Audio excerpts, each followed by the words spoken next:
welcome to the podcast, Champs Corner. That's what we're calling it. Number 2. Our first one was with Armand, as you guys know Armand. So can you tell me who we're with right now? We're here with Walter, Josh, Luke, and Lucas, and we are Yo, that was perfect. In perfect harmony. we rehearsed that so much on the way here. That's awesome. That's awesome. So, when did you guys form? I know we talked about it earlier before, but I want to hear the story again. honestly, this is like I'm a late joiner, so I think your question should be directed towards Josh here.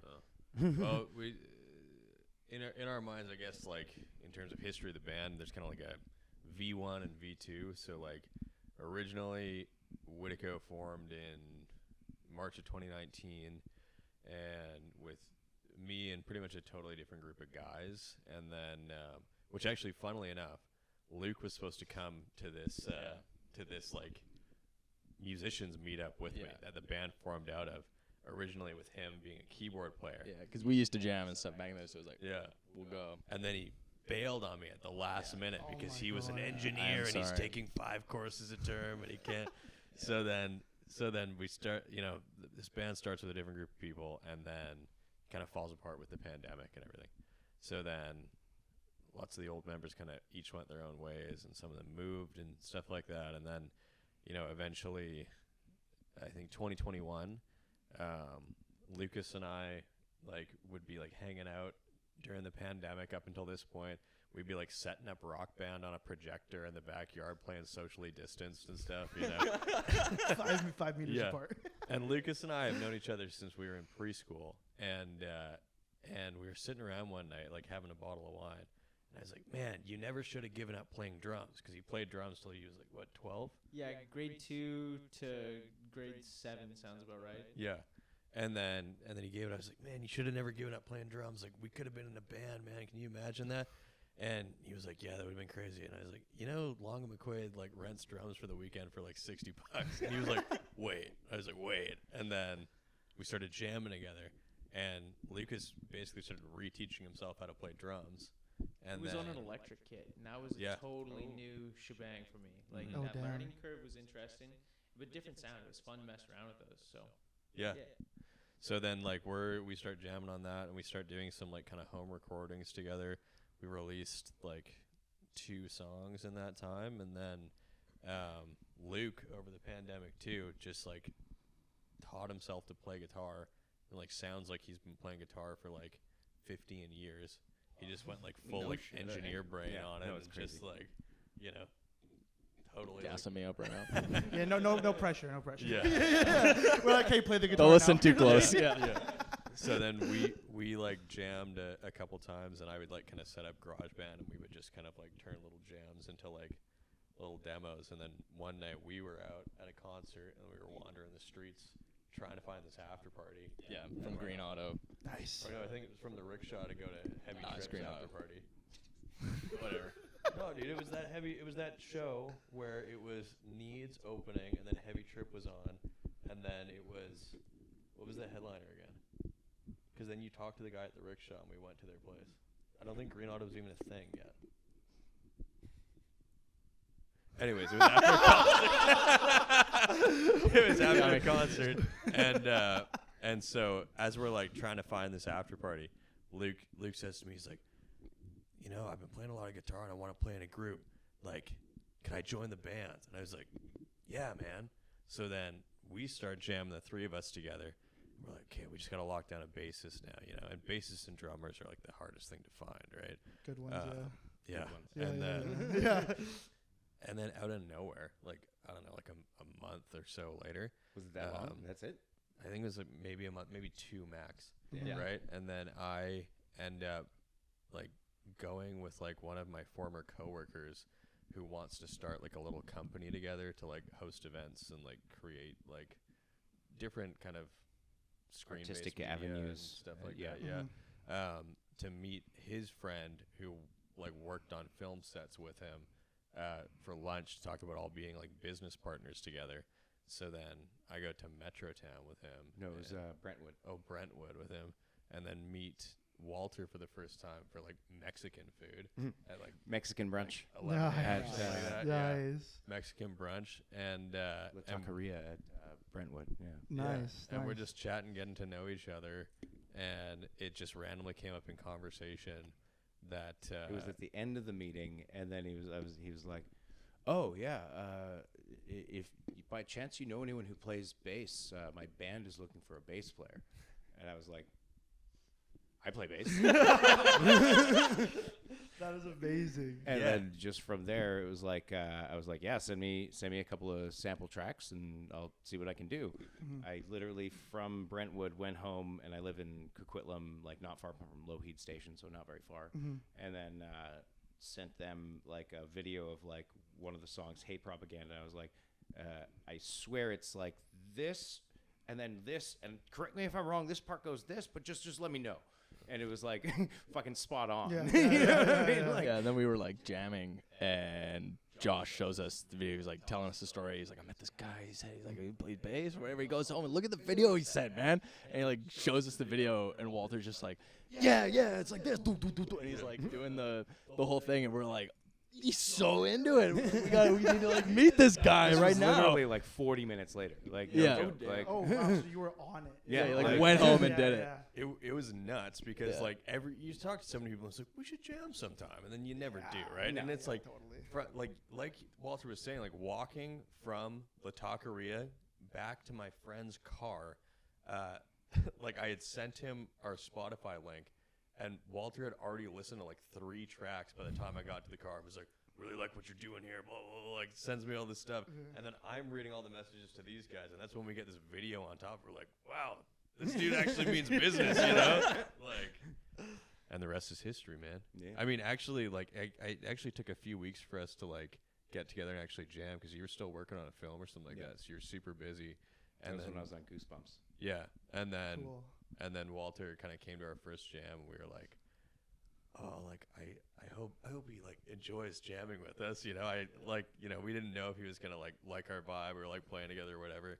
And then we had, and I think it was that first jam where you came in and you were like, or maybe it was the second jam, but he came in and he was so nervous and he was like, First, yeah. he was like, hey guys, so I like kind of redid the bass line on this one song, and it's got this kind of like crazy like slap funk thing going on, but I thought it would like kind of change up this like the kind of punk vibe of this song. And I don't know, if you guys don't like it, I don't have to do it at all, but like just listen to what I have to say. And we were all like, he played it for us and it was ridiculous, and we were like jaw on the floor. We're like, yeah, we love that, man.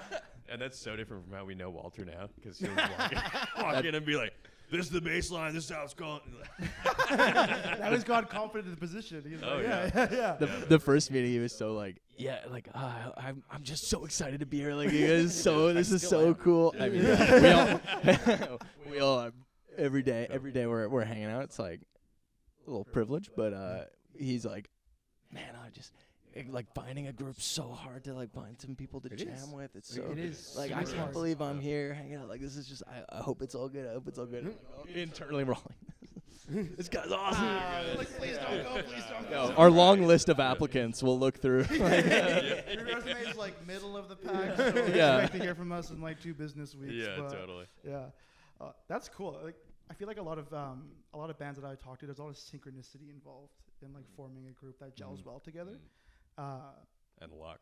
Yeah, and luck too, Yeah. right? Like just happenstance. Like Totally. me and Caleb like experienced the same thing when we formed a band. Like he just met me at Green Auto, and I was like getting ready to mosh, and I'm a fucking massive guy, and I think he thought to himself, "Holy fuck, this guy's gonna kill me." if he Dude, no, starts 'cause, like,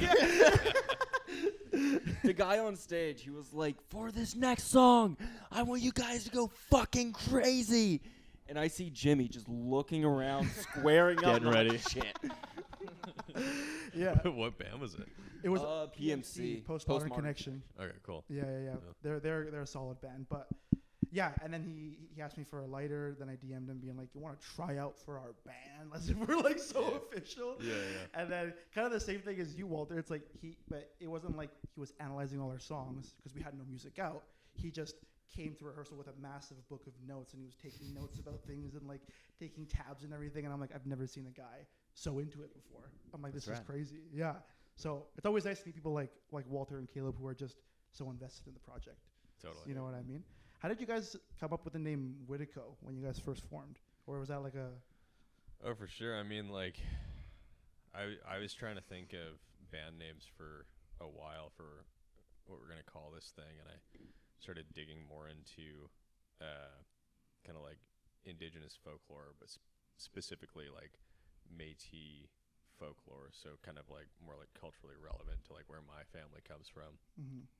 I was digging through a lot of stuff, and you know, there were some that I recognized more than others, and one that that I was like semi-familiar with was the Witiko, and that's kind of like the stories range from community to community, as well as the pronunciation. There's like a lot of different kind of anglicizations of it.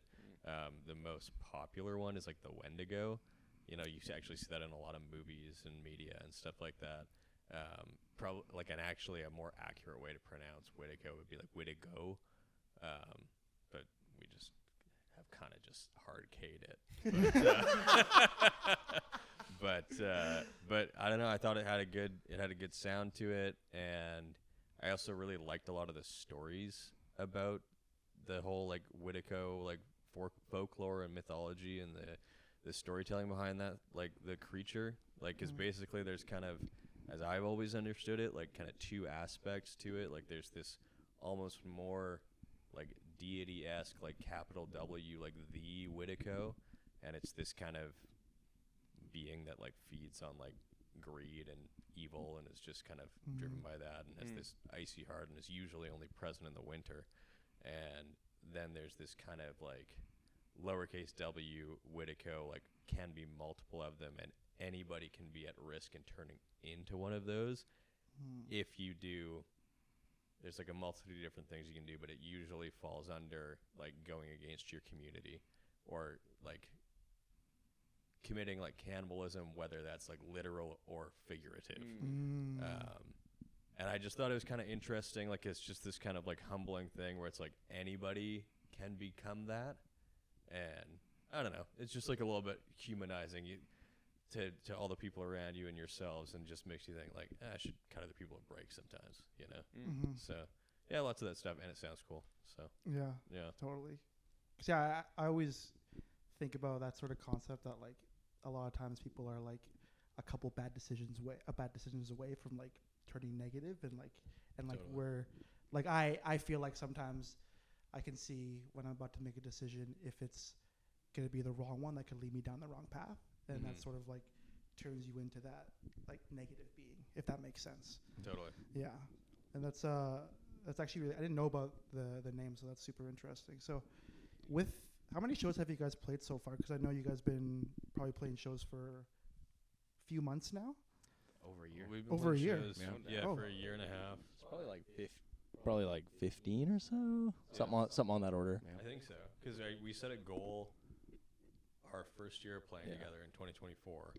We were like, we want to play, what did we say, 10 shows this year, and didn't we hit like 11 or 12? I think we hit 11 or 12, yeah. And then we we've done... thought 10 was steep, so we were like, Yeah. It was like see pushing. it. Yeah. And yeah, I think we've done like 4 this year, at least. At least 4. Yeah. Plus the Tofino trip. So yeah, 4 or 5. Yeah. Yeah. Tofino So, yeah. trip was awesome. Something on that order. Ooh, tell me about the Tofino trip. Yeah. We got a connection through Josh's brother and The then UBC Surf Club. Shout out Adam. Adam Shout out Adam. Yeah. Shout out Adam. And UBC Surf. and Rockets. UBC Surf Club. Yeah, and so we got invited out to play their annual camping trip, and so we got to hang out in their campgrounds and like. You played in the bush. You guys played. Yeah, in we the camped bush? out. Yeah. We Like camped right- out for the right by the weekend, porta and potties, Running yeah. off a generator. yeah, it was nuts. That is so sick. People It was climbing the pretty great. trees. Yeah. I surfed for the first time. Yeah. That's so awesome. I love to surf. I love being in the water. It was pretty Yeah. amazing. Yeah, that's so cool. So you guys, It was a crazy day too, because it was Yeah. like we got up, surfed, came back. Walter made us like this amazing. He's also like a chef. Like Oh, yeah. This guy- was what is like- he? What is he? The not? best, Yeah, besides his playing, the best feature about Walter is how good he can cook. dude, made us these like incredible Indian tacos, and then we just had like a couple bevs together, and then strolled down to this one site, just like set up a whole little jam area there, and just like ripped it. And then we had some boys from the gosh, what's the surf shop called again? Relic Surf Shout out Shop. Relic. Yeah, Zach and Mikey and gosh, They're awesome. Why am I the guy who's playing drums? His name escapes me right now. It escapes me too. Well, that guy too. He's great. we did love them all. And they opened for us, and we Yeah. had rented surf equipment from them earlier, and this was like the first time because I had been messaging with Zach, but I didn't like really know what he looked like. So we walked into the surf shop and we're like, like 4 surfboards, please. And he goes, "Wait, are you guys Witiko?" And we were like, "What the fuck?" We're in a different city. Never been recognized before, you know? Oh, He's like, I'm Zach. Yeah.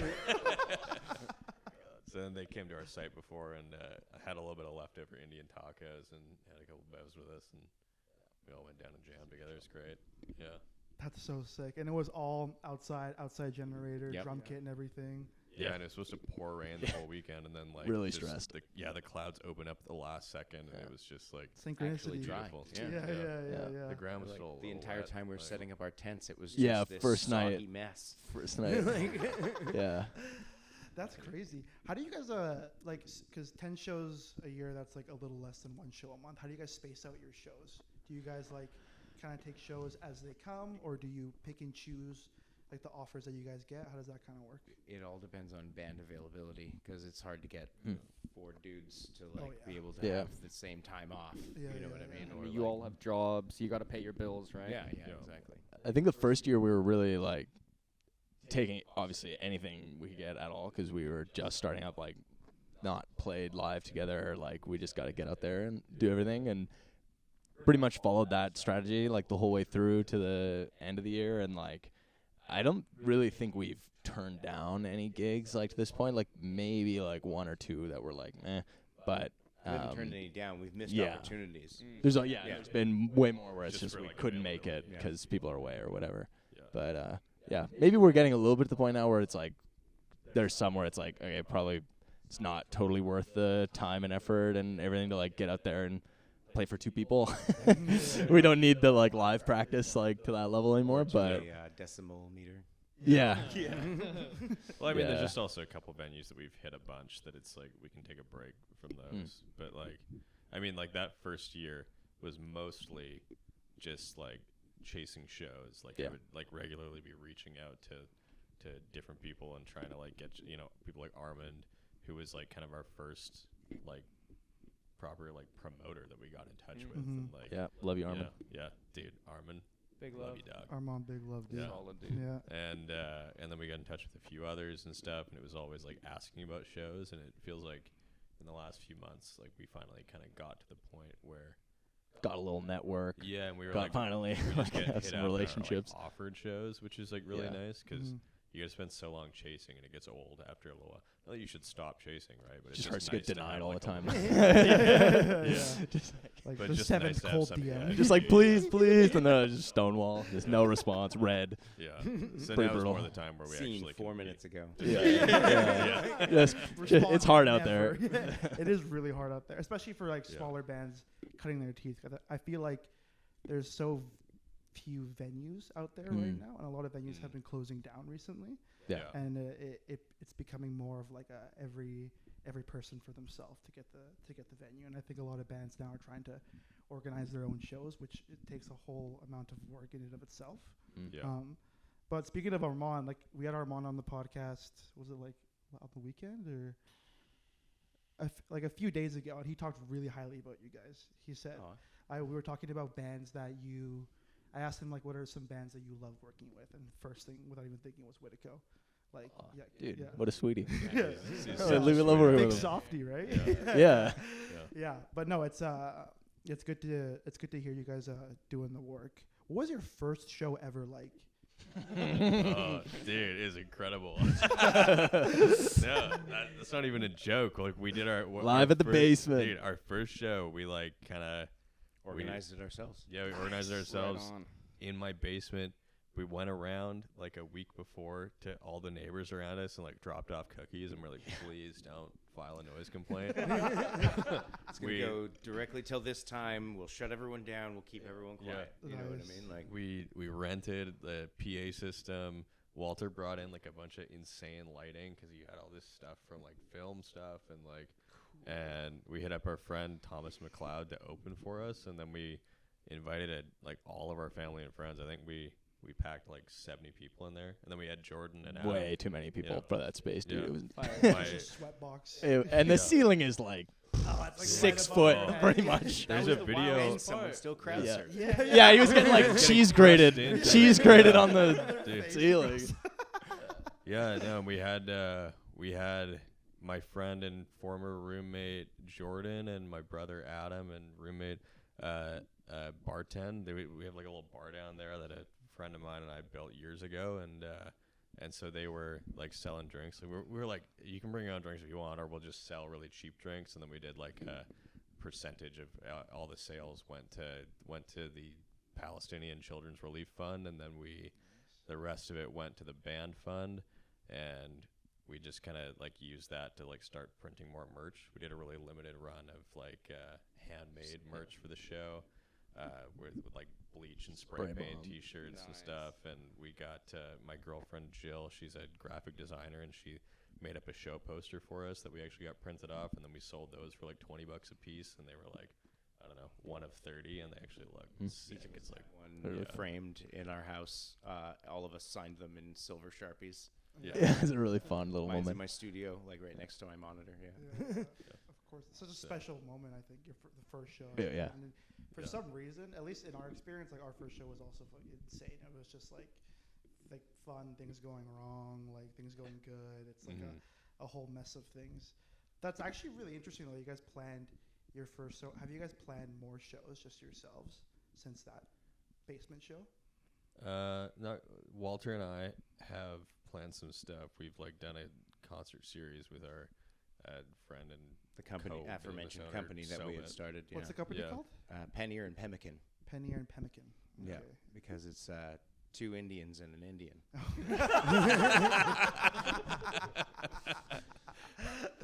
But we've done 2 shows of like all BIPOC or BIPOC fronted lineups. Mm-hmm. I thought we were on volume 3. Have we done volume 3? Yeah, We we've played done 3. Yeah, We played 2 shows. we played yeah. 2 We of the played 3. 2, and then we did one with some other artists. Yeah, at Passion and Performance. Yeah. So we've planned those, and then we've played 2 of them, and yeah, it's a hell of a lot of work to plan those things. Oh, yeah. Like We and literally coordinate had to everyone. build It's a like- stage. We rented one the first time, and that was amazing. It was great. We like pulled out all the stops, blah blah blah. But then we're like, holy shit, this is expensive, heavy, and crazy. Yeah. And then biggest expense of the whole thing. Yeah. And Yeah. our other friend, who's like the main producer, essentially, he like is just the most motivated human I've ever met in my entire life. And that's It's like, crazy, that's me yeah. saying that. I'm like, to my friends, I'm the most motivated human they've ever met. You know? Yeah. So he like puts me to shame beyond all belief. Yeah.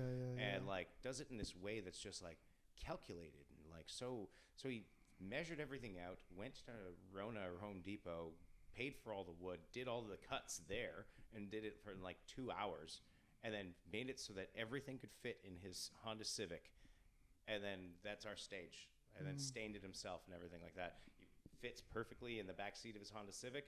You pull it out, put the stage down, boom, you've got a stage. Damn. Like Now it lives in the basement. yeah, and now it lives in our basement. Yeah. As a And it actually can like fit a whole. It's like snug, but it fits a whole band on it. You know, like and fits in the Honda Civic. It's And insane. fits in the Honda Civic. That's the hugest point Yeah. here. Yeah. That's crazy. Where did you guys have that show? Was it at the basement too? No. So the first 2 we did at Jig Space in South Vancouver. Okay. Really, really awesome venue. What's it but called? the- Jig Space? The Jig Yeah. Space, Jig yeah. Space. Okay. Very amazing venue, really great sound system, meant for like theater performances as well. They have a bar set up. They have like the lighting is really amazing. Everything about it is really, really good. It's pricey, but once you get to know the owner, you can. I'm sure you can work something out because he just wants to support local arts. That's awesome. And that was a great spot. And then the last one we did at this spot called Passion and Performance, which is mainly a dance studio, but they host other events there too. But it's just a bit more like in the neighborhood we're looking to be in. It's like in Mount Pleasant, as opposed to like pretty much as South far. Vancouver. Like it's South Vancouver, like on the river, right? Yeah. So it's like hard to get to. Yeah, especially like via transit. So we were just hoping for more like walk in the door action. So we switched it up last time, and yeah, we might go back there next time. We'll see.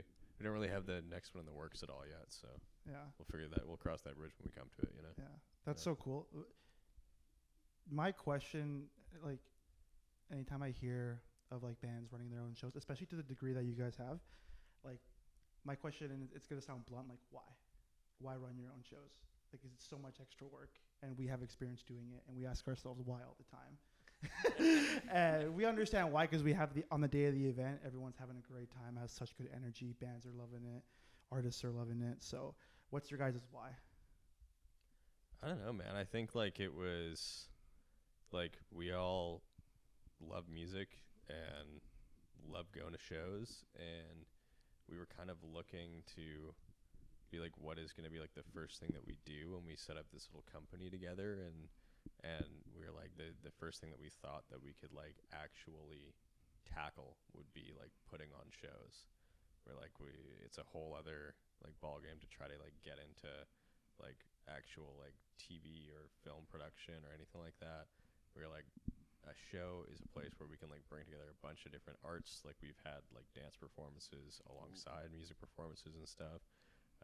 We've like tried out some new technology with like lights reacting to sound input and stuff like that. And Spoken word poetry, like so it's been like a really versatile space. So it was like kind of gave us like a creative jumping off point that seemed like it was like something attainable that we could make happen, you know. I've got like decades of experience in running bars and restaurants and running events and stuff like that. Josh has a heap of experience in various things that all the logistic things, in the sense of like the marketing, the advertising, and then Summit has like all of the like drive and producer stuff that's just like that literally fills in all of the gaps way more than like either of us do, but like it's like the organizational force, but it's just the fire under our asses, let's call it. We're the freaking loosey-goosey artists. yeah, exactly. Oh, I love that a lot. I'm curious, because you guys have been in the local, Vancouver music scene, and I want to approach this question from a position of growth. What do you guys think specifically in Vancouver that we could do better to support local musicians, for any of you guys who want to answer the question? Be more open to networking, like talk. Yes, thank you. Communication's key, and I feel like it's heavily lacking. Like when you're talking about wanting to jam with someone, it's hard to follow through. It's understandable that we're all quite busy, but do your darndest to follow through. Like communicate. Give the details too. Where, when, talk. I feel like a lot of Vancouverites use let's jam sometime as a way to say no. It's just a lot easier to say no. Yeah. But yeah, kind of to your point, things would move a lot faster for everyone if we would just kind of connect, like you're saying. No. Yeah, agreed.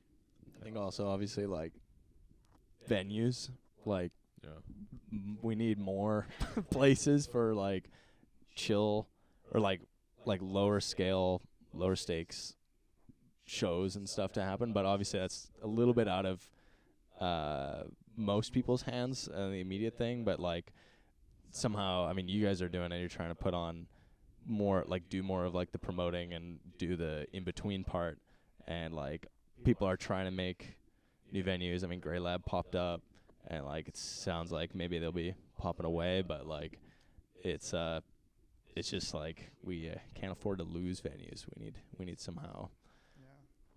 Yeah, I mean, I wish the city would invest more in that sort of thing too, but then that's like a call your counselor Yeah. problem, I guess. Oh, But yeah. like, More of an Oh, yeah, economic. but- Yeah, it's like an economic condition kind of yeah. situation. But what can the average person do is to don't snitch on unlicensed venues. For real. Let them keep going, man. No, it's so true in terms of like venues for sure, because like those places, for a lot of people, they're like third spaces, right? They're like a space that there's like work, there's home, and then there's like another space that you go to feel good and connect with community, right? And I think places that do a really good job of that are like Take Your Time Back, formerly 648, it's really good. Green Auto, Red Gate, Grey Lab now, the Cobalt, yeah, like places like that where like if you're an artist, like you go there and like you feel like you're with your people. You guys get that feeling when you're like at shows or even making your own shows? Totally. Yeah. 100%. Yeah.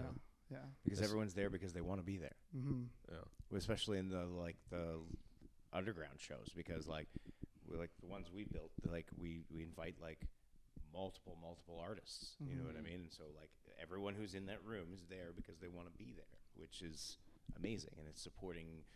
Some of them will stay around for like, oh, I didn't think this person was going to be like my type of music, but here we are. Like now I found like this, like, and then I ended up talking to them afterwards. You know what I mean? Like this, it's like a performance mixer, let's call it. Yeah. It's also so cool, like at that scale, like people are not doing it for the money, because you're not making money. You're not making like, you know, you make like $300 in the night, maybe, you know, have a nice night. It's like, cool, there's 4 of us, you know, like it cost us gas to get here. Like it's like, you know, in a dinner, it's like that's all the money. It's like there's not really that much money involved, so like it's really cool to see what people are doing purely like out of passion and like drive. And you're right about like the vibe of like especially like those smaller venues and stuff, and like, you know, everybody wants to be there and stuff like that too, because like, you know, there's something to be said about playing like club and bar shows and just like the hope that people will wander in and like see you and whatever. Yeah. But it's like, especially like a lot of those like small venues, and especially ones that like don't even publish their addresses and stuff, it's like nobody's wandering into this place. Like everybody is like there because they actually want to, whether it's for you or whether they just want to be at that venue that night, sort of thing. It's like, you know, everyone there actually like cares about it and is into it, and it's just like, you know, yeah, it feels like a little bit more familial than corporate, I guess, you know. So, and I mean, it feeds into the play, like when you're on stage and the audience actually wants to watch, like they don't want to look at their phone, they're not trying to have a conversation with the person next to them, they're like actually looking at the stage, they're excited to watch you play. It makes the experience of playing so much more enjoyable. totally, man. And I think it's one of those things where you run your own show, and it gives you more of a purpose because you're trying to provide an experience for everyone who comes to that show, rather than sometimes you're playing a show and you just have to sell tickets in order to be good with the promoter or to make money. Do you know what I mean? Like you're serving like a higher purpose rather than just trying to maximize your ticket sales so that you can be invited back to that venue.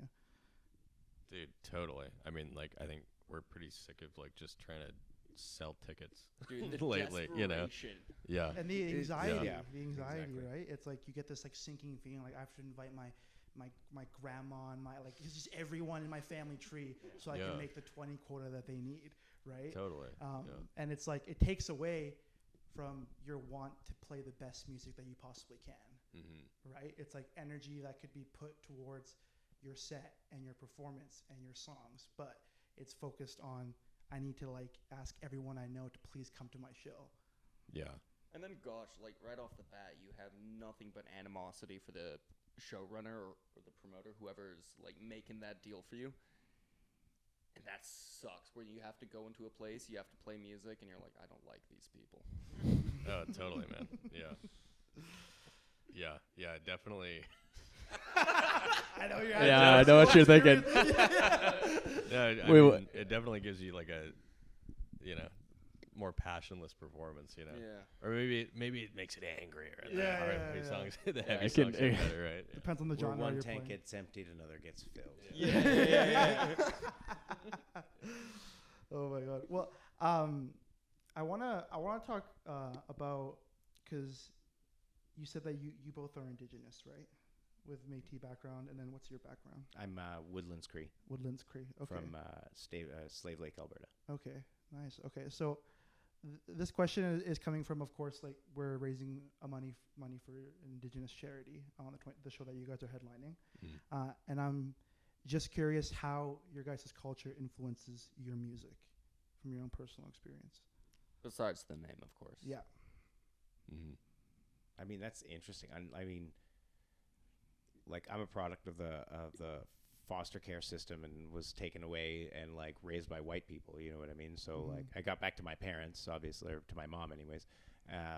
But like, assimilation is very huge on me. If anything, I'd say my music, the way I write it, comes from like a trying to understand more and a trying to grasp more of, especially like as you get older in life, I guess. I've just been trying to reach back towards my roots and trying to like I'm in the process of trying to learn Cree with my mom, which is hilarious. Oh, nice. And then like I want to do Danse. I want to do like I kind of want to do like a documentary where I just learn, like, it'd be so totally self-serving. I don't even think I would post it. It would just be something to work on as a project where I just go and like film me learning Cree, going to like my reserve, which I've never been to ever in my life. And like just kind of understanding, talking to elders, and just like seeing what the land was like, seeing if there's anything I could learn. And then it all leads to a whole other thing, which is like a couple years from now, where I'm just gonna walk through the desert for like 30 days, which will be amazing.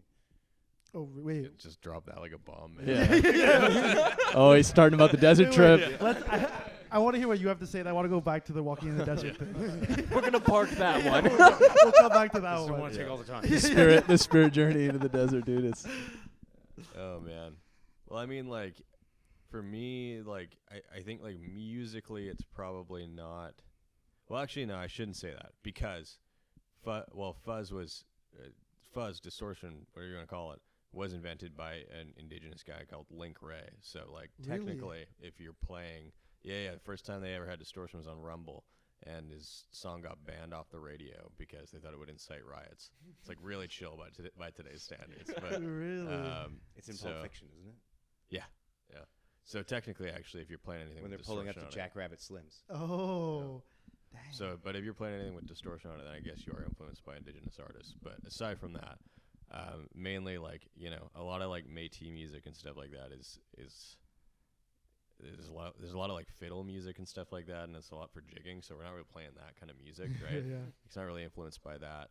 But I'd say like a lot of lyrical themes and just kind of like general vibes of songs, like, you know, like 2 songs that are like very specifically about like indigenous issues that like we have is like one like Land Back, which is like pretty evident, like the material in that.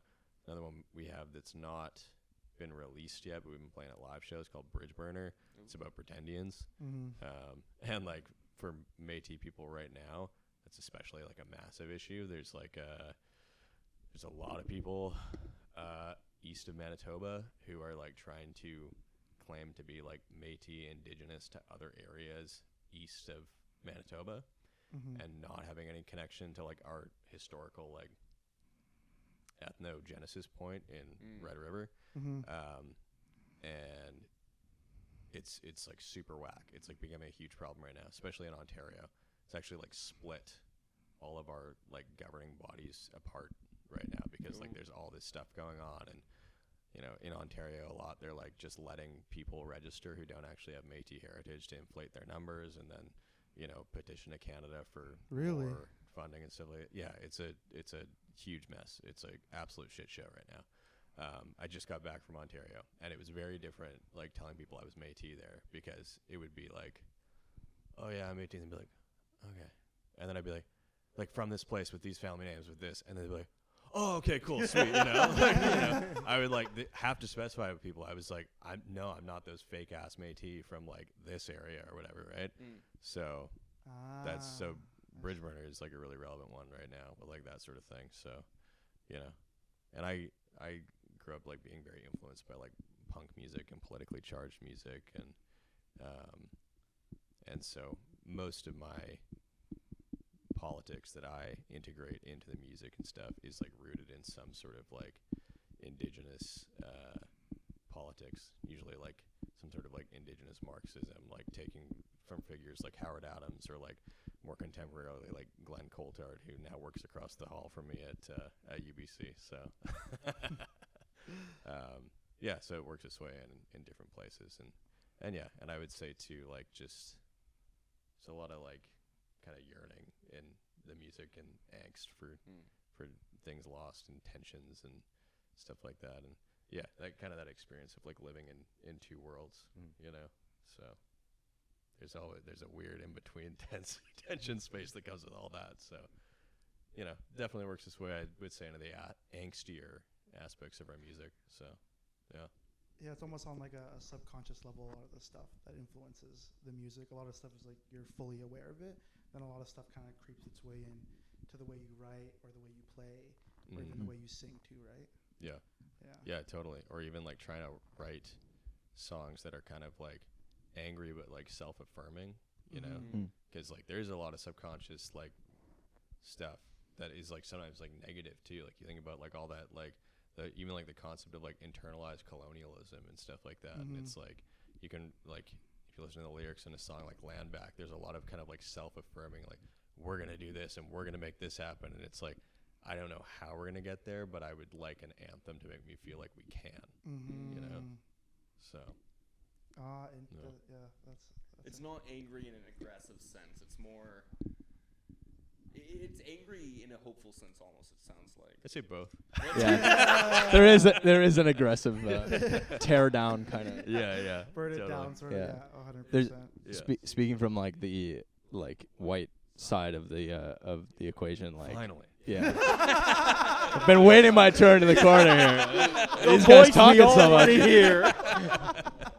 Just fucking with you. The like I think like for myself too, like not as an indigenous person, like the band has been really a good like medium for me to explore like a lot of kind of unpacking like my own like colonial like worldview and like perspectives on things, and like turning less of a blind eye towards like treatment of like indigenous people in Canada and like the way that they've been like just horrifically like treated, and the blindness that's shown by like the majority of the population, and like the way we're raised always just like talking about like the lazy Indians and like all this shit that just has no basis whatsoever. And I think for myself and with my style of guitar playing for our harder stuff especially, it's like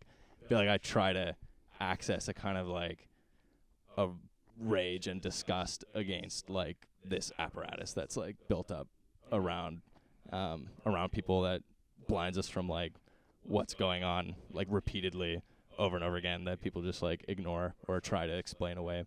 And yeah, that's definitely an influence for me. Yeah, and totally, and that kind of like rage and like pushing back too, I would say like expands beyond just like more of like a local sense, and like with kind of more like global indigenous solidarity. Like when I originally wrote the lyrics to Land Back, like this is not what I was thinking of, but it's like perfectly applicable because like Land Back is not just here, it's like Land Back in Palestine and stuff too. So every time we introduce that song now, it's like I'm not just talking about this like right here. It's like from Turtle Island to Palestine, land fucking back, you know? So it morphs and it evolves, and like we'd, you know, like to speak from our hearts, but like kind of bring in this like solidarity as well, you know? It's also a third track, Hate Propaganda, right? Forgot that one. Yeah, I mean that's like more focused on just like pushing back against like kind of like alt-right like media personalities mainly, and politicians and stuff. It doesn't get super hyper specific, but of course those guys are a huge problem when it comes to indigenous rights too. Another huge problem. Yeah. What about you in terms of influence and playing in the band and everything? Yeah, for myself, that's a good question. Sorry, pertaining to what particularly? Pertaining to the kind of direction toward indigenous culture the band goes in, and actually more like politically charged as well, because it sounds like a lot of your music is influenced by current issues and stuff like that. Yeah, for sure. No, I Yeah. definitely subscribe to these ideologies as well that Josh is agreeing with here. I'm really thankful to have Josh as a friend as a kid growing up, because seeing that development of his political beliefs has been excellent. It's also shaped my views. And through my undergrad with an English degree and a lot of critical theory courses, the Marxist undertones, well, rather overtones now that kind of conduct every decision in my life, definitely shine through. So yeah, I couldn't agree with the sentiment more. Like, land back, no doubt. Yeah, land fucking back. Totally, man. 100%. And I mean, like, that's kind of like, I think with everything that we're doing with this band and like every bit of traction we get, like that's something that I hope is like clear from the start, that we want to be alongside the momentum of wherever we're going, that this message comes with us. Like even we put our debut record in November 2024, and we called it a century of sleep. And it's a bit of a nod to this, so like Louis Riel, famous Métis martyr, some of his last words before he was hung by Canada were, my people will sleep for 100 years, and when they awake, it will be the artists who give them their spirit back. And so then when we put out the record, we wanted to be like, record's called The Century of Sleep, and now it's over, you know? Yeah, like, Like- time's up. End point, right? Yeah. Like time to wake up. Yeah, like the alarm going off. Totally. It Yeah. definitely feels like there is some sort of revolution on the rise globally. And it feels really good to have that fire burning within each of us. I mean, I can only speak for myself, but yeah, to be on the right side of history feels good. Yeah, 100%. 100%. There's a lot of stuff. I just like sense it. You know what I mean? That you can almost feel like an energy shift kind of happening slowly all over the world. Obviously, I feel like it'd be nice if things changed faster, and it'd be way better for that to happen. But we're almost only in control of the things that we can do right now, right? Where it's like express ourselves in art, run shows, right? Volunteer in the community, do X, Y, Z, right? Local and immediate. Yeah. Or like get out on the streets and like participate in direct action too, right? Yeah. That's happening more and more now. And I think like the thing that we're feeling is like maybe less an organized like revolution or something like that, but there's so much tension and like unrest amongst the general population all around the world. Like it's only a matter of time before that like tension boils over, and like every empire has like a lifespan. Yeah. And a lot of the major ones are like reaching their limit. So 100%. Like, It's not sustainable. yeah. I know that I'm always like tour dad, but I got to be tour dad again. We're pushing just after 7 o'clock, so I'd say we got time for like 2 more questions, and then we got to go jam because we've got some pretty important shows coming up. That's true. Okay, cool. Why don't we quickly talk about your walk in the desert, because that's super interesting, and then I'll end with the closer question. Yeah, you're not getting away Yeah, from you're that. not. Yeah, What? yeah, Nice yeah. try. Nice try, though. Nice try. yeah. Shouldn't have let that slip. I tried. I really did. No, it's a thing that I've been thinking of for like the last 5-6 years, where my intention is to basically, well, originally it was get on a train to Seattle with all the camping gear that I would need for myself and everything you need, and then walk from there over the Rocky Mountains to Zion National Forest in Utah. From Zion National Forest in Utah, walk down the Grand Canyon to Temple Bar, Arizona. I've done a heap of research on this, and the only way to do it is actually with a car, because of the fact that I will be in the Mojave Desert at certain points.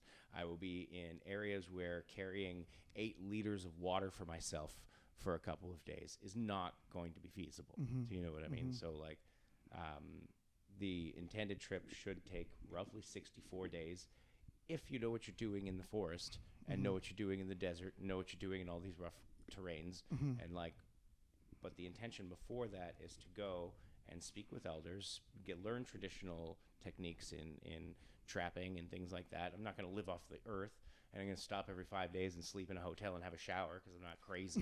You know what I mean? Yeah. But like, but yeah, the intention is essentially just to like literally just clear my head of like absolutely anything, and like that includes ego, and that includes like you will not be a more humble human being than having to fucking figure out where you're gonna shit or how you're gonna wipe your ass. You know what I mean? Like for 60 days straight. Back to basics. Yeah. Like, Or it's figuring out how you're gonna clean it up. yeah, exactly. Yeah. Like, but basically, yeah, it's just kind of like not even it's just a personal goal, a personal quest that I think needs to happen in order for me to like unkink some things in my life. Yeah. But in order to get there, all of the things that I'll need to like, I'll have to have my entire life kind of unkinked. Yeah. Because I'll have to be in a place of like confidence and calm and understanding, as well as like having the knowledge base to not die. Yeah. yeah. The walk in the desert was actually the journey to get there. Yeah, that's Wow. actually it. The friends you made along the way, baby. You can't die. We need our bassist. That's why he's not gonna die, because he's your bassist. It's protected. Yeah. That's actually really like I don't even want to interpret it, because you have your reasons and everything, and like to me it doesn't seem like a journey of like self-discovery, because you seem already so confident and sure about what you want to do. It's almost like you trying to discover a different part of yourself. Yeah, let's see what it opens up. Yeah, definitely. Okay, so I have one last question for every band member individually. So I'm ripping it off someone I heard, but if all your music, all your live footage, everything was erased from history, what would be like the message you want to leave with people about Witiko?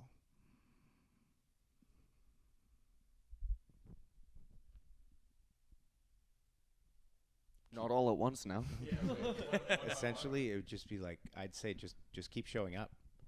Like that's the biggest hurdle anyone can face, is like being stuck within themselves so much that they can't even just show up. You know what I mean? Just show up. Mm-hmm.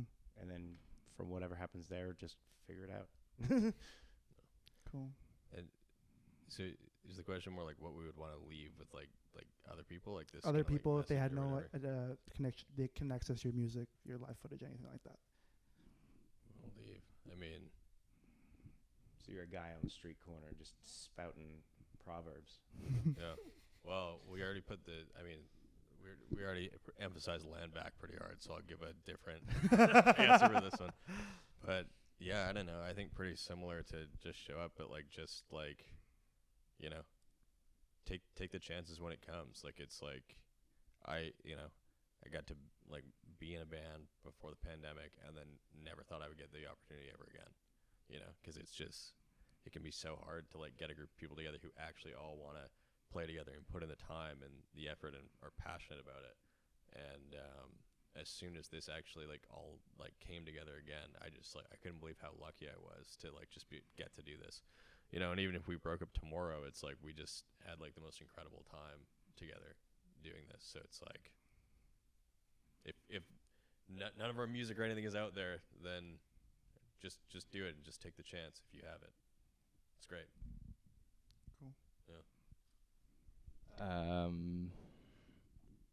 It's quite philosophical. I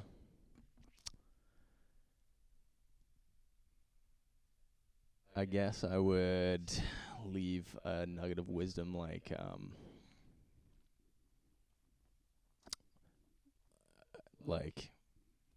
heaven is right here, right now, man. Like you just gotta,